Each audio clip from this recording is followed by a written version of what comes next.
ตอนนี้เฮาอยู่คุกที่ประเทศอินเดียคณะแสวงบุญเฮามาติดคุกนะแล้วก็กินข้าวอยู่ในคุกอ่าอันนี้เป็นคุกบอนขังพระเจ้าพิมพิสาร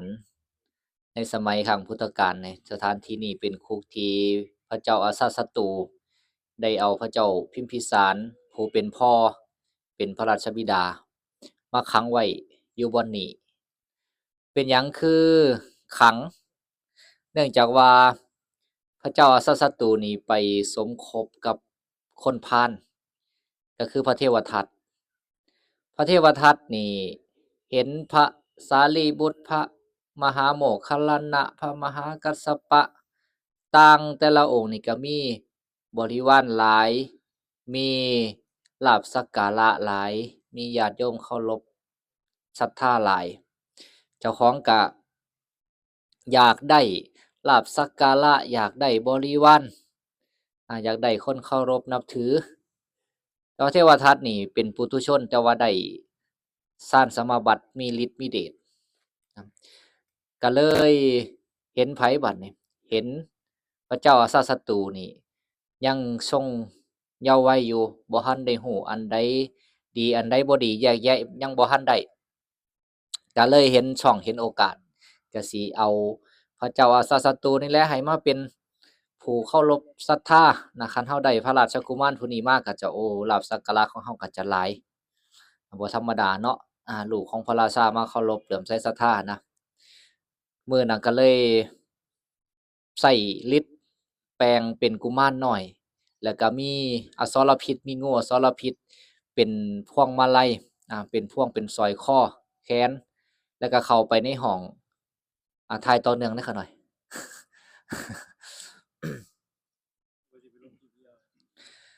ตอนนั้นก็เลยแปลงเป็นกุมารมีอสรพิษห้อยอยู่ในคอเนาะ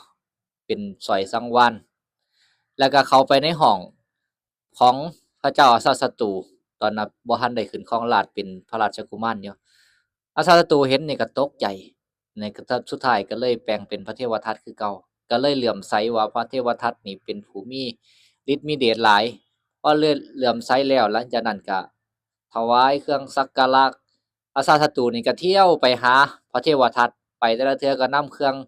สักการะอิหยังต่างๆไปถวาย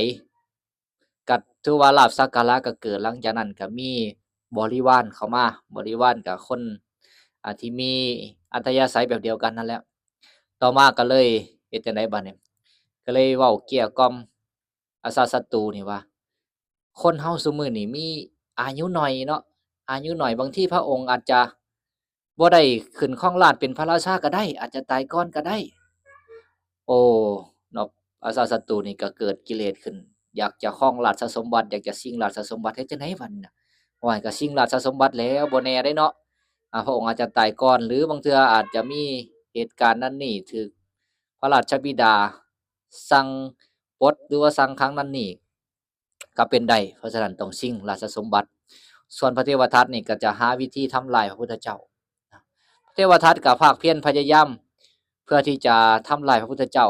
โดยการส่งนายขมังธนูไป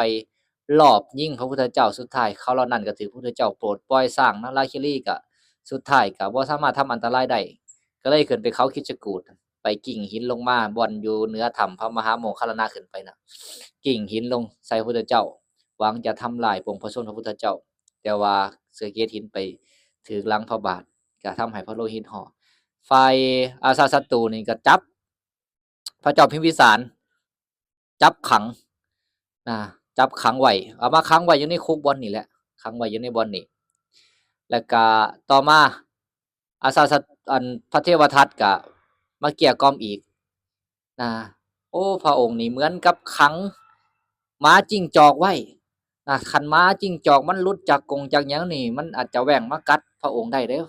เพราะฉะนั้นเนาะพระองค์นี่สั่งขังพระราชบิดาพระเจ้าพิมพิสารเหมือนกับลบหลู่คุณถ้าว่าพระองค์สั่งพวก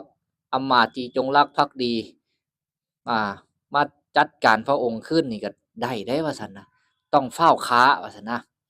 แต่ว่าพระเจ้าพิมพิสารนี่เป็นพระโสดาบันเนาะแล้วก็เป็นผู้ที่บ่สมควรแก่การ จะฆ่าจะทำร้ายประหารด้วยสัตราวุธใดๆเฮ็ดจั่งใดบัดนี้ก็สั่งอดอาหารสั่งอดอาหารบ่ให้กินข้าวบ่ให้กินน้ำก็ขังไว้อยู่ในนี่บัดทีนี้พระนางเวเทหิพระนางเวเทหิผู้เป็นแม่ของอาสาสตูเป็นมเหสีของพระเจ้าพิมพิสารพระนางเวเทหินี่เป็นน้องสาวของพระเจ้ามหาโกศลเป็นของน้องสาวของพระเจ้ามหาโกศลผู้ปกครองเมืองสาวัตถีแคว้นโกศลผู้เป็นพ่อของพระเจ้าประสิทธิโกศลพระนางเวเทหินี่ก็ได้เสด็จมาเยี่ยมแต่ละเทื่อนี่ก็ลักลอบนำเอาอาหารมาให้พระเจ้าพิมพิสารนี่ได้เสวยพอประทังชีวิตพอบ่ตายการต่อมา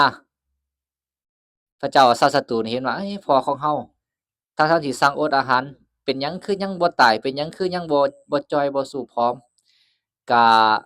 จับได้เนาะว่า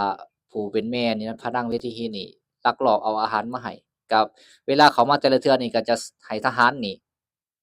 ค้นอย่างดีนะค้นตามตนตามตัวอย่างดีบัดทีนี้พระนางเวทิหีเฮ็ดจั่งใดเนี่ยอาบน้ำสำหาห่างกายแล้วก็เอาข้าวเอาอาหารเอาข้าวนี่บดแหลกละเอียดแล้วก็ท่าใส่น้ำแล้วก็มาท่าตามเนื้อตามตัวนี่นะไปแล้วก็พอเขามาเยี่ยมแล้วก็ให้พระเจ้าพิมพิสารนี่ได้เลียกินพอประทังชีวิตพอบ่ตายก็ใช้วิธีนี้เอาต่อมาอีกพระเจ้าสัสตูจับได้ก็เลยสั่งบ่ให้ผู้เป็นแม่นี่เขามาเยี่ยมห้ามเยี่ยมเลยก็เหลือแต่พระเจ้าพิมพิสารแล้วบัดนี้ก็เฮ็ดจั่งใดบัดนี้พอบ่ได้กินข้าวบ่ได้กินน้ำพระเจ้าพิมพิสารก็เดินจงกรมนั่งสมาธิสลับกันแล้วอยู่ในสถานที่นี้นี่สามารถแนมเห็นพระคันธกุฎีของพระสัมมาสัมพุทธเจ้าอยู่เทิงยอดเขาคิชกูฏได้พระคันธกุฎีอยู่พุ่นเนาะคันบ่มีต้นไม้บังหรือว่าเฮาไปอยู่ทางพุ่นจะแนมเห็นพระคันธกุฎีอยู่ยอดเขาคิชกูฏตอนนั้นพระสัมมาสัมพุทธเจ้าก็ประทับอยู่ที่พระคันธกุฎียอดเขาคิชกูฏก็เดินจงกรมอยู่นอกพระคันธกุฎีแล้วก็เปล่งรัศมีให้พระเจ้าพิมพิสารนี่ได้แนมเห็นได้ทอดพระเนตรเห็นพระเจ้าพิมพิสารก็ใจก็นอบน้อมต่อพระสัมมาสัมพุทธเจ้าก็เดินจงกรมอยู่แล้วก็นอบน้อมใจก็ว่าก็เกิดความปลื้มปิติผิวพรรณวรรณะก็ผุดผ่องถึงบ่ได้กินข้าวก็ผิวพรรณวรรณะผุดผ่องถามว่าพระพุทธเจ้าเป็นหยังคือบ่มาซอยทั้งๆที่ว่าฮู้ว่าพระเจ้าพิมพิสารนี่ผู้มีอุปการะคุณนี่ถูกขังถูกทรมานถูกทำโทษเป็นหยังคือบ่มาซอยมันเป็นกรรมเนาะเป็นกรรมพระพุทธเจ้าจะบ่เข้ามาแทรกแซงเรื่องกรรมของผู้อื่น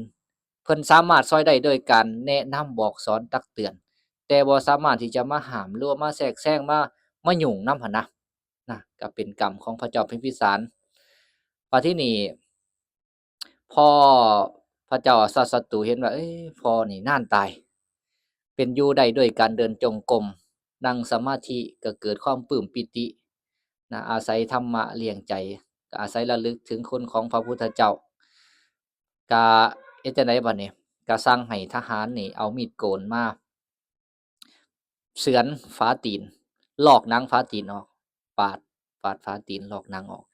แล้วก็เอาถ่านไม้ตะเคียนมาลนแล้วเอาเกลือมาทาเฮ็ดให้บ่สามารถเดินจงกรมได้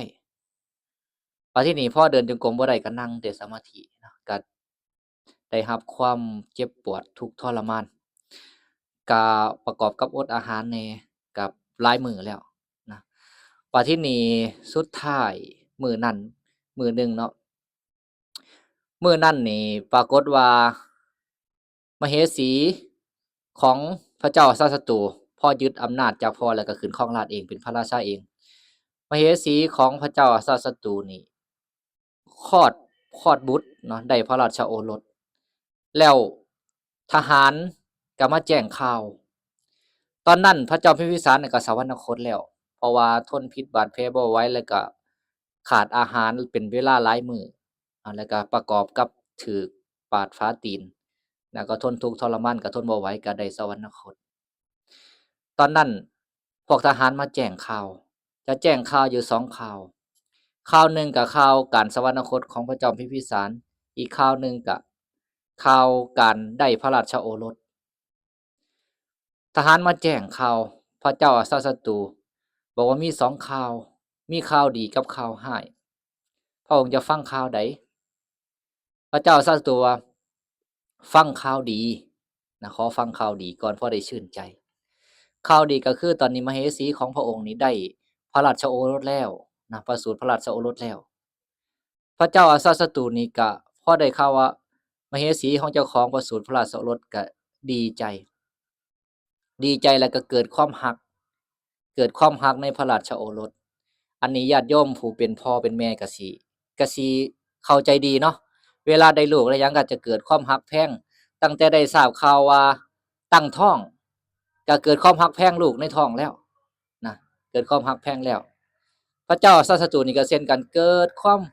รักแพงพระราชโอรสทั้งที่บ่ได้เห็นหน้าได้ทหารเข้ามาแจ้งข่าวเกิดความรักแพงแล้วก็เลยคิดว่าเอ๊ะเนาะ เฮานี่รักพระราชโอรสมีความรักในพระราชโอรสถึงขนาดนี้เพียงแต่บ่ทันได้เห็นหน้าได้ทราบข่าวก็เกิดความรักแล้วก็เลยคิดใส่เจ้าของแล้วก็คิดถึงพระเจ้าพิมพิสารขนาดเฮายังรักส่ำนี้แล้วผู้เป็นพ่อของเฮานี่ตอนเฮาเกิดมาใหม่ๆนี่ก็สิรักเฮาส่ำใดอะนะนี่คนบางคนนี่บางเทื่อพอเจ้าของได้ลูกจังค่อยคิดเห็นคุณพ่อคุณแม่ และก็ระลึกได้ถึงช่วงหนึ่งที่พระนางเวเทหีนี่เคยเล่าสู่พระเจ้าอาซาสตูฟังว่าตั้งแต่พระเจ้าอาซาสตูนี่ได้เกิดขึ้นมาได้ประสูติมาก็มีพวกโหราจารย์ทั้งหลายนี่ได้ทำนายลักษณะว่าพระเจ้าอาซาสตูนี่เกิดมานี่จะฆ่าพ่อเป็นศัตรูกับพ่อจะฆ่าพ่อพวกโหราจารย์ทั้งหลายก็ได้แนะนำว่าให้ฆ่าทิ่มซะ พระนางเวทีฮีนี่ก็ด้วยความรักต่อพระเจ้าพิมพิสารต่อผัวก็บ่อยากให้ลูกเกิดมาต้องฆ่าพ่อต้องทำบาปก็อยากไปทำแท้งตอนตั้งแต่อยู่ในท้องเลยอยากทำแท้งแต่ว่าพระเจ้าพิมพิสารนี่ได้ทราบข่าวก็เลยห้ามไว้ว่าเป็นเพียงคำทำนายและลูกเขาก็บ่ทันได้เกิดมาอย่าฟ้าวเฮ็ดเหตุการณ์บ่ทันได้เกิดขึ้นให้ลูกเขาเกิดมาแล้วถ้าเกิดเหตุการณ์อิหยังต่างๆเฮาก็จังคอยอันนั้นตอนนี้เหตุการณ์ยังบ่ทันได้เกิดเฮาก็บ่สามารถที่จะรู้ได้นะนี่คือความรักของพ่อที่มีต่อลูกเนาะก็สั่งห้ามไว้ว่าเลี้ยงไปซะก่อนเฮาอบรมสั่งสอนแนะนำบอกสอนในทางที่ดีคอยแนะนำอยู่เรื่อยๆลูกเฮาก็สิเป็นคนดีเนาะนะก็บ่ให้ฆ่าบ่ให้หยังก็เลี้ยงดูมาเรื่อยแล้วมีอยู่มื้อหนึ่ง พระเจ้าอาซาสตูตอนเป็นเด็กน้อยนี่เกิดเป็นฝีอยู่เทิงฟ้าตีนแล้วตอนนั้นก็ให้เนาะผู้ใดเอาก็ให้นะเกลี้ยกล่อมอยู่ก็ให้ก็เจ็บฝีหั้นนะพวกนางนมทั้งหยังอีกก็เลี้ยงดูก็ให้ตอนนั้นพระเจ้าพิมพิสารกำลังนั่งอยู่ในท้องพระโรงวินิจฉัยอยู่วินิจฉัยเหตุการณ์คดีอยู่ ก็เลยอุ้มไปหาพระเจ้าพิมพิสารพระเจ้าพิมพิสารเอาแล้วก็บัดที่นี่ก็ฝีอยู่ในอันหลังตีนหั้นนะก็เลยเฮ็ดจั่งใดเอาไส้ปากนี่บีบออกดูดออกหั้นนะฝีที่เป็นหนองอยู่นะไส้ปากดูดออกแล้วคันสิไปท่มทิ่มอิหยังก็ตอนนั้นก็อยู่ในอันกำลังวินิจฉัยคดีอยู่หั้นนะก็เลยกลืนเลยนะกลืนเลยอันนี้บางคนนี่สามารถเฮ็ดได้เดะ นะสามารถเฮ็ดได้ด้วยความรักที่มีต่อลูกนะก็บ่ได้รู้สึกว่าขี้เดียดเลยบางท่านบางคนนี่กินข้าวอยู่ลูกเหี่ยวใส่ผ้าข้าวก็บ่ได้ขี้เดียดนะด้วยความรักลูกเนาะด้วยความรักลูกก็เล่าสู่ฟังว่าพ่อของเจ้าน่ะนะรักเจ้าถึงขนาดนั้นนะรักแพงถึงขนาดนั้นเล่าสู่ฟังก็คิดเห็นคำแม่เคยบอกว่าพ่อน่ะรักเจ้าของขนาดใด บัดทีนี้เศร้าโศกเสียใจพอเศร้าโศกเสียใจแล้วก็เฮ็ดก็อยู่ส่ำนั้นบ่ยังบ่ซั้นส่ส่ำข้อมือหนึ่งนี่ก็คนอินเดียเขาก็เอิ้นว่าคนหัวโล้นในพระไตรปิฎกก็เวลานักบวชนอกศาสนาเขาเอิ้นพระพุทธเจ้าเขาก็เอิ้นว่าสมณะโล้นสมณะหัวโล้นนะเขาก็เอิ้นแนวนี้ก็ผมสั้นส่ำนี้เขาก็เอิ้นว่าหัวโล้นแล้วนะอันนี้ก็เป็นหลักฐานว่าพระสัมมาสัมพุทธเจ้าน่ะบ่ได้หัวแหลมที่ว่าเฮาสร้างพระพุทธรูปหยังต่างๆเป็นจอมแหลมๆน่ะก็บ่งบอกถึง พระปัญญาของพระสัมมาสัมพุทธเจ้าที่มีสติปัญญาหลักแหลมถ้าเขาไปหาพระสัมมาสัมพุทธเจ้าแล้วก็เล่าเหตุแล้วก็ถามผลของความเป็นสมณะพระสัมมาสัมพุทธเจ้าก็ตัดพระธรรมเทศนาสู่ฟังเว้าถึงผลของความเป็นสมณะอันนี้ก็มีอยู่ในพระไตรปิฎกเล่มที่9สามัญญผลสูตรสามัญญภลสูตรนะจนพระพุทธเจ้าแสดงธรรมจบไปแล้วพระเจ้าอาสาสตูนี้ถ้าแม่นว่าบ่ได้ปลงพระชนพระราชบิดานี่จะได้บรรลุธรรมเลยเด้จะได้บรรลุธรรมเป็นพระโสดาบันแต่เนื่องจากว่าฆ่าพ่อฆ่าแม่นี่ผู้ใดฆ่าพ่อฆ่าแม่ฆ่าพระอรหันต์เฮ็ดสงฆ์ให้แตกแยกกันก็คือห้ามสวรรค์กันนิพพานจะบ่ได้บรรลุมรรคผลนิพพานบ่ได้บรรลุอีหยังคุณวิเศษอันใดเลยแต่ว่าก็มีความเหลื่อมใสในพระรัตนตรัยในบรรดาปุถุชนนี่หาผู้ที่มีความเหลื่อมใสในพระรัตนตรัยยิ่งไปกว่าพระเจ้าอาสาสตูนี่บ่มีก็เป็นปุถุชนที่มีความเหลื่อมใสอย่างยิ่งในพระรัตนตรัยและก็ได้สารภาพความผิดว่าข้าแต่พระองค์ผู้เจริญข้าน้อยนี่ได้เดินเส้นทางผิดได้สมคบกับคนพาลได้ปลงพระชนพระราชบิดาผู้ทรงธรรมข้าน้อยขอสารภาพความผิดต่อหน้าพระองค์ขอให้พระองค์นี้จงได้รับทราบความผิดของข้าน้อยพระสัมมาสัมพุทธเจ้าก็ว่าสาธุสาธุดีแล้วบุคคลผู้ที่ได้กระทำความผิดแล้วสำนึกแล้วจิตแล้วบอกแล้วก็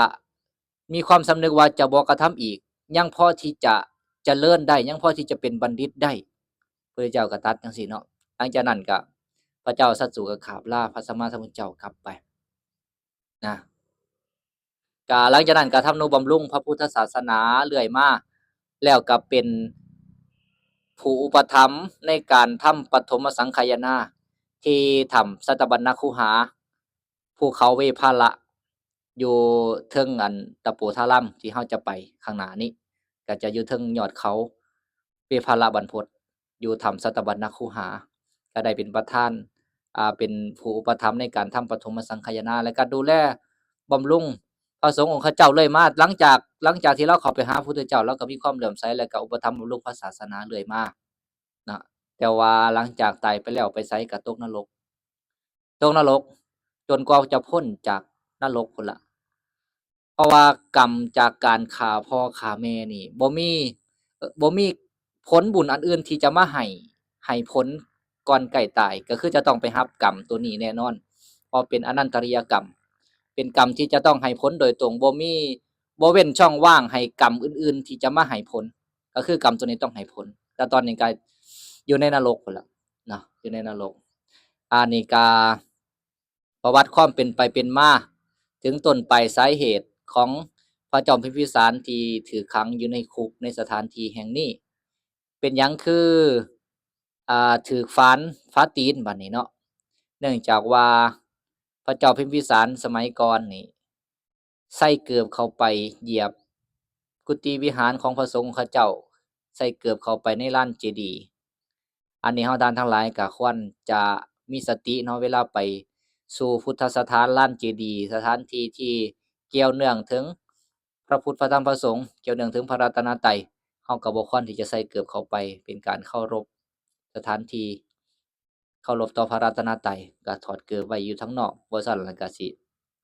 ถูกเฉือนฝาตีนนะหรือว่าในเวลาการฟังธรรมบ่ควรใส่หมวกบ่ควรกังขันห่มควรจะปลดเกือบออกก่อนแสดงความเคารพ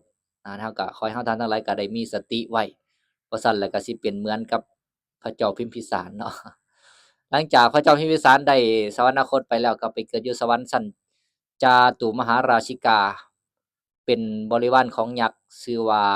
ชวนะสภะนะตามที่พระอาจารย์มหาพรสวรรค์ได้อธิบายไปได้เว้า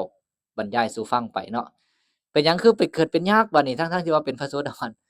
เนื่องจากว่าเราเคยเกิดมาหลายภพหลายชาติแล้ว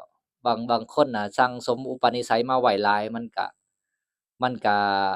ถ้าสั่งสมอันใดไว้หลายมันก็จะไปเป็นอันนั้นแหละนะคือบางคนนี่นิสัยชาติก่อนเคยเป็นคนนิสัยแบบนี้มาหลายภพหลายชาติแล้วมันเป็นสันดานมาแล้วก็แก้ยากเนาะก็แก้ยากบางคนสั่งสมอุปนิสัยของความเป็นคนมักโกรธ มันก็จะหลงเหลืออยู่เนาะต่อให้ประพฤติปฏิบัติธรรมก็ยังหลงเหลืออยู่นะอุปนิสัยเก่าที่สั่งสมมาหลายผลมันแก้ยากเด้เพราะฉะนั้นแก้จังไดบัดนี้ต้องอาศัยการประพฤติปฏิบัติธรรมมีสติอยู่เรื่อยฝึกหัดค่อยละไปทีละเล็กทีละน้อยเดี๋ยวมันก็หมดเนาะอันนี้ก็เล่าสู่เฮาท่านทั้งหลายฟังจั่งซี้เนาะนี่แหละโทษของการคบคนพาลเมื่อคบคนพาลแล้วหลงผิดแล้วก็เป็นเหตุเป็นปัจจัยให้ทำบาปทำกรรมแม้แต่พ่อแต่แม่ผู้ให้กำเนิดเกิดมาก็ยังสามารถที่จะฆ่าได้สามารถที่จะฆ่าได้ดังนั้นเราก็อันใดที่บ่ดีบ่งามหรือว่าอันใดที่เป็นผู้ใดที่เป็นคนพาลมักแนะนำในทางที่บ่ถูกบ่ต้องแนะนำในทางเสื่อมเราควรจะหลีกเว้นบ่ควรจะเข้าใกล้แต่ว่าผู้ใดที่เป็นนักปราชญ์บัณฑิตแนะนำในทางที่ถูกที่ต้องควรจะเข้าใกล้บางเทื่อแนะนำในทางที่ถูกต้องอาจจะขัดใจเพราะมันขัดกิเลสก็ควรจะฝึกเจ้าของควรจะวางใจเป็นกลางขัดใจแน่แต่ว่าเพื่อความเจริญงอกงามในธรรมวินัยเพื่อความเจริญงอกงามในบุญในกุศลก็ควรเข้าใกล้แต่ว่าคนพาลนั้นต่อให้เว้าถูกใจต่อให้ย่องย่อเว้าถูกใจบ่ขัดใจเลยก็บ่ควรเข้าใกล้เพราะเราจะมีแต่เสื่อมมีแต่ทางเสื่อมบัณฑิตอาจจะขัดใจขัดกิเลสแต่ว่าก็ควรเข้าใกล้ควรอยู่ใกล้เราท่านทั้งหลายก็เจริญงอกงามเนาะเอาก็อนุโมทนาบุญกับครูบาอาจารย์และก็ญาติโยมทุกท่านทุกคน มื้อนี้ได้จาริกแสวงบุญมาฟังธรรมะอยู่ในสถานที่แห่งนี้ก็ขอจงเป็นเหตุเป็นปัจจัยแห่งมรรคผลนิพพานในอนาคตกาลอันไกลนี้โดยกันจงทุกท่านทุกคนเทอญ